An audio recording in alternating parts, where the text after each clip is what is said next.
My ex said I'd never afford anyone better, so I silently built a fortune, then rejected her in front of everyone she bragged to. I'm a 25-year-old guy, and for most of my life, I've been treated like I was already a failure, like money was the only metric that defined my worth. After college, I was drowning in debt. I juggled 2 part-time jobs, one at a warehouse during the day, another bartending at night. Some weeks I didn't even know how I was going to afford gas, let alone dinner dates. But I tried. God, I tried. I'd save for weeks just to take Sasha, my girlfriend at the time, to a half-decent restaurant. She always smiled politely. But her eyes? Her eyes were loud. You know, she once said after I handed her a drive-through milkshake on our way home, my ex used to surprise me with spa weekends. But hey, this is cute too. She laughed like it was just a harmless joke, but every word felt like a hammer. I laughed too. Not because it was funny, but because it was safer than defending myself. I remember once surprising her with a candlelight dinner at my tiny studio apartment. I cooked everything myself, spaghetti, garlic bread, even her favorite wine from the corner store. I thought I'd done something right. She took a bite, nodded, and said, "This is nice." Like a budget version of romance, I told myself she meant well. That this was just her way of pushing me. She'd say things like, "I'm just trying to motivate you. A man should want more." And every time I failed to meet that invisible standard, I'd shrink a little more inside myself, but I kept going, working, saving, hoping that one day I'd be enough for her, for me, for the world that seemed to measure everything in dollars. What I didn't know back then was the real price I was paying wasn't financial. It was the slow erosion of my self-worth. At first, I thought Sasha believed in me. She'd send me grind set quotes on Instagram, tell me I had potential, and say she loved how ambitious I was. But that support always had a sharp edge, like it came with a warning label. One night, we were sitting on my futon, eating takeout on mismatched plates when she casually said, "No woman dreams of living in a studio apartment forever, babe. But we all make sacrifices, right?" She smiled when she said it, playful, almost sweet, but I heard the message loud and clear. This isn't enough. You aren't enough. That kind of thing became a pattern.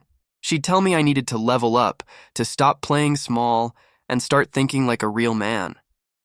If I vented about burnout or exhaustion, she'd just shrug and say, "You think millionaires complain?" But what hurt the most wasn't the private jabs. It was how she turned them into punchlines in front of other people. At a friend's birthday party, someone joked about their partner not knowing how to cook. Sasha, wine glass in hand, laughed and said, "Well, I'm dating down, so I've lowered my expectations." Everyone laughed. Loud. Someone slapped me on the back like I was part of the joke. And I just stood there smiling like it didn't crush me. She never apologized. She said I was too sensitive, that I needed thicker skin if I wanted to make it in the real world. It wasn't just tough love, it was performance. Sasha liked being the one who had it together, the one with a struggling boyfriend she could mold. And I, desperate not to lose her, let it happen. She didn't want a partner. She wanted an audience, and I kept playing the role, even when it hurt to breathe. It happened on a Saturday night, one of those rooftop birthday dinners where everyone pretends they're more successful than they are. The kind with string lights, overpriced drinks, and too many forced laughs. Sasha looked stunning, as always. Perfect makeup, fitted dress, heels clicking with confidence. And me? I was wearing the same button-down I'd worn to 3 job interviews that week. We hadn't even sat down yet when she started in. First, it was a comment about how long it took me to park, then about how I still couldn't afford valet.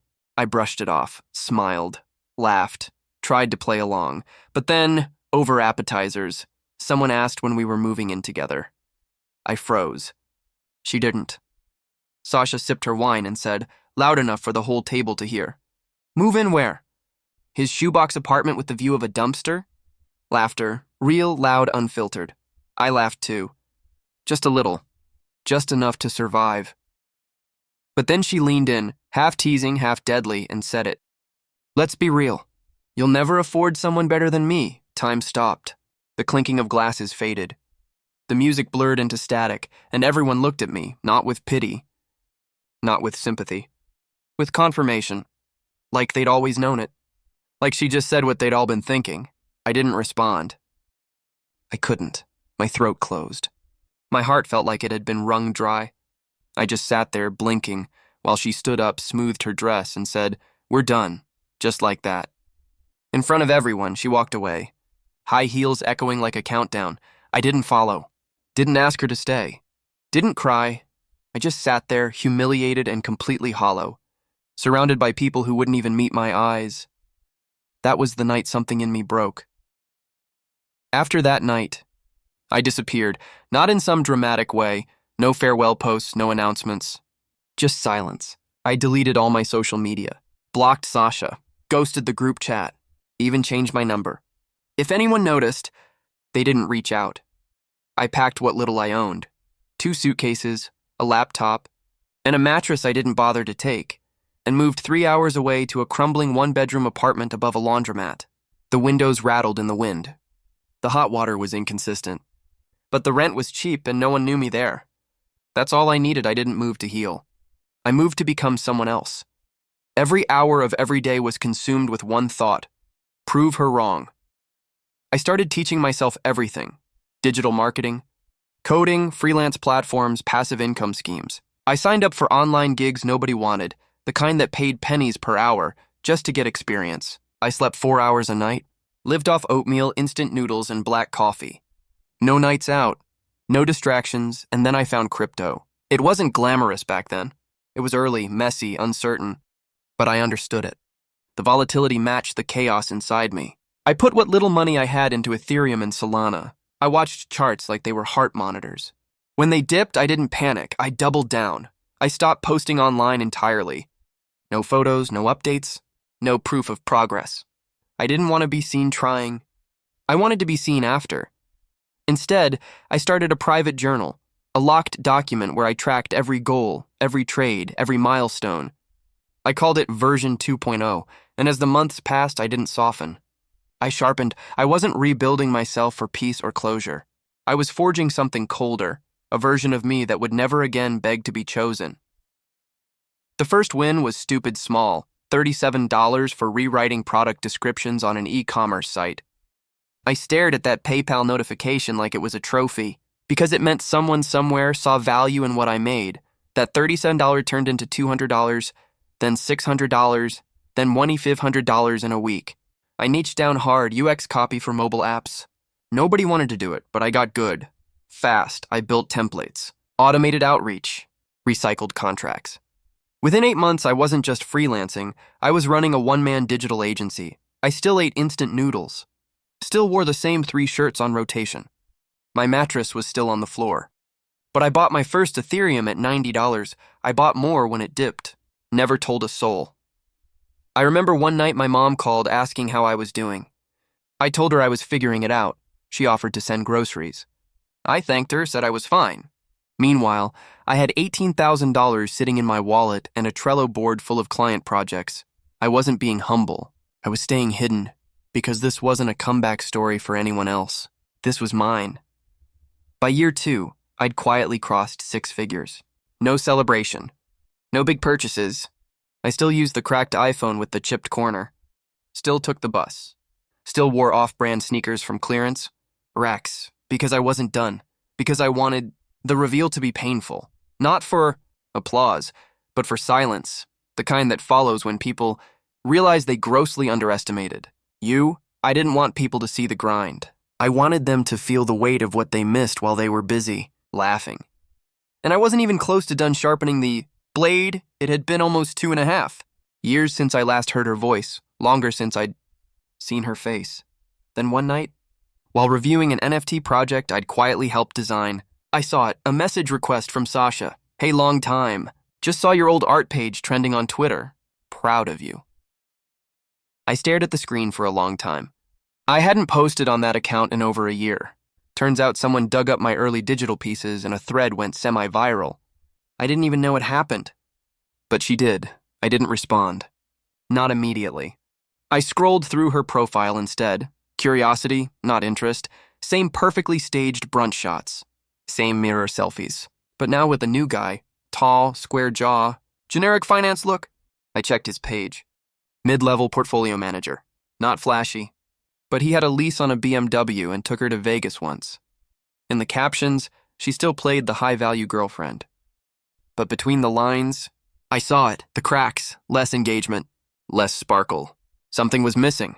2 days later, she messaged again. I was just telling someone how talented you were back then. You still an old city name? Friendly? Too friendly. I replied simply, moved a while ago. Hope you're well. She bit. Yeah, same. Things are stable. Not exciting, but grown-up life, lol.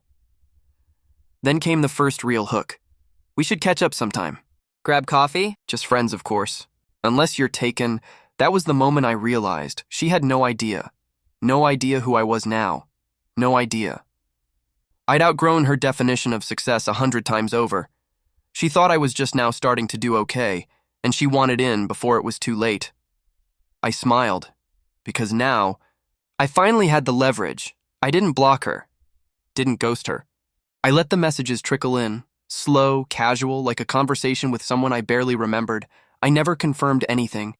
I didn't mention the agency. Didn't talk about the investments. When she asked what I'd been up to, I said things like, just freelancing here and there, keeping busy. Let her mind fill in the blanks. But behind the scenes, I started moving pieces. Quietly. She followed this niche fashion designer, someone who ran a small but aesthetic-heavy brand. I reached out to their team anonymously and offered to fund their next capsule drop in exchange for 0 credit. Just a small logo on the thank you cards. She posted a photo of one on her story a week later with a heart emoji. She listened to a relationship podcast religiously. I bought ad space on 2 upcoming episodes using a shell brand I owned. A startup ad she didn't even recognize was mine played seconds before her favorite host launched into a segment on self-worth. I even gave a rare interview, just text-based, with a local creative magazine. I knew she read. Not under my real name, but under the brand.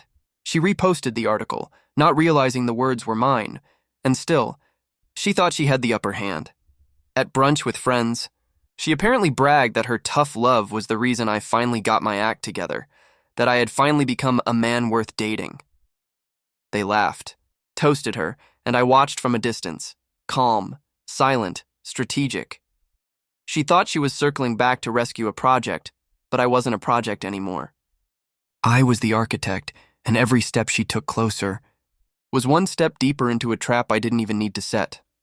It started with a group text. A mutual friend, Ben, was turning 30 and planned a weekend getaway at a lakeside resort. He invited the old college circle. Sasha was on the list. I hesitated for a second. Then I said yes, but I didn't book a regular room. I reserved the top floor suite under one of my LLCs. No name she'd recognize. No breadcrumb trail. I had no interest in arriving flashy. That wasn't the point. I showed up in a basic rental car. Jeans, plain shirt. Carried my own bag. No one looked twice. That was exactly how I wanted it. The first night, we all gathered around the fire pit. Sasha made her entrance like she always did, late, loud, full of commentary. She kissed cheeks, dropped compliments, fake laughed, and made sure everyone knew she had just gotten back from a volunteer event in Costa Rica. It didn't take long before the subtle digs started. She joked about a certain type of guy who takes 2 years to get his life together and suddenly thinks he's a genius, laughed at the idea of crypto bros, mocked minimalist apartments that still look broke. She was talking to the group, but aiming it at me. I didn't flinch. Just sipped my drink and smiled. Later that night, when most people drifted off, she sat beside me on the deck. Wine glass in hand. That same smirk she used to wear when she thought she was winning. You've come a long way, she said, like she was congratulating a pet she'd trained. I nodded. Something like that. She leaned in a little. It's nice to see you stable. You look good. It wasn't curiosity. It was testing, probing, seeing if the door was still cracked open, and I let her believe it was. For now. The final night. We had dinner at the resort's upscale restaurant, a private room with candlelight, linen napkins, the kind of place Sasha lived to be seen in. Everyone dressed up, poured wine, shared old stories. For a moment, it almost felt normal. Then Ben tapped his glass, inviting people to give light-hearted toasts. The usual stuff, jokes, half-drunken memories. Then Sasha stood. She looked around the table like it was a stage, lifted her glass, smiled. I just want to say, she began, I've always believed in building men up. It's a gift, really. Some people chuckled. She turned her gaze toward me, casual but deliberate. Like, take my ex, for example, she continued. He used to think a $40 dinner was a luxury. Now look at him, finally not poor anymore. A couple of forced laughs. A few winces. She raised her glass higher. You're welcome, she said. That silence? That thick, throat-tightening kind that chokes a room? It hit like a slap. I didn't smile. Didn't break. I just stood up slowly, pulled my wallet from my jacket, and walked over to the server. Can you please make sure the penthouse suite is under my personal name now? I said, calm and measured. Room 7C, he nodded. Of course, Mr. Monroe, I turned back. Sasha was still holding her glass, frozen midair. Someone at the table let out a quiet, wait. What? Ben leaned in toward her, whispering something. Her eyes flicked to me, searching for confirmation, clarity, maybe control. I offered none, just returned to my seat and picked up my fork. The rest of the table was dead quiet. The kind of quiet that only comes when people realize they've badly miscalculated, and in that silence, I finally felt full. After the sweet reveal, the energy in the room shifted like a storm rolling in, slow, heavy, undeniable. Sasha tried to recover. That fake, breathy laugh came back as she swirled the wine in her glass. Okay, Mr. Monroe, she said, drawing it out like a private joke. Look at you now. Guess I was your good luck charm. She reached across the table, fingers grazing the edge of my sleeve. So, we celebrating in that penthouse later? I looked at her hand, then at her, and something in me finally clicked shut. I put my napkin down gently, sat up straighter. Actually, I said, voice calm but razor clean, I don't celebrate with people who laughed while I starved. The table went still. I kept going. Real success doesn't come from mocking someone's struggle. Sasha, it comes from staying quiet, focused, and never forgetting who doubted you. She blinked, swallowed, laughed again, but softer this time, confused. I leaned forward, elbows on the table. You were right, though, back then. I couldn't afford someone better. Pause. I smiled. So I became someone better. Someone at the far end of the table choked on their wine. Another whispered, damn. Sasha's face lost all its color. The smile faded into something hollow. Her mouth opened like she wanted to say something, but nothing came out. I wasn't angry. I wasn't cruel. I was just done. I should thank you, I added, finishing my drink. That night you walked away? It hurt. But it also lit a fire that hasn't gone out since. I stood. Adjusted my blazer. Dinner's on me, by the way. Least I can do. Then I walked out, calm, steady. Every step a goodbye to the boy who once begged to be seen, and I didn't look back. I didn't need to. I didn't see Sasha leave. One of the waiters told me later she stormed out 5 minutes after I did. Heels clacking like gunshots across the marble floor. Left her wine half full. Didn't say goodbye to anyone. The group chat blew up that night. A few people sent me messages, some lighthearted. Bro, that was cold-blooded. Others more genuine. You handled that with class. A couple even apologized for laughing back then. But most stayed quiet, and that was fine. I wasn't looking for applause. I didn't need validation.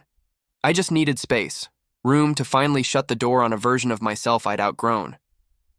Back in my suite, I stood by the window, watching the lake flicker under the moonlight. I opened my phone. Scrolled down to her name. Just Sasha. No emojis, no photos. Just 5 years of messages, memes, arguments, late-night confessions, cold silences. I hovered for a second, then deleted the thread. No anger. Just air. Then I opened another tab and booked a one-way flight to Tokyo. No itinerary. No checklist. Just instinct. A new city, new language, new life. I wasn't running anymore. I was choosing. That was the difference. I didn't celebrate. I didn't post. I didn't text anyone to say, she saw me now, because I didn't care if she did. This wasn't about showing her who I became. It was about finally becoming someone I didn't have to explain. And as I packed that night, 2 suitcases, laptop, and a passport, I felt something I hadn't felt in years. Not pride. Not power. Peace. Real. Unshakable. Earned peace. And that was more valuable than any revenge.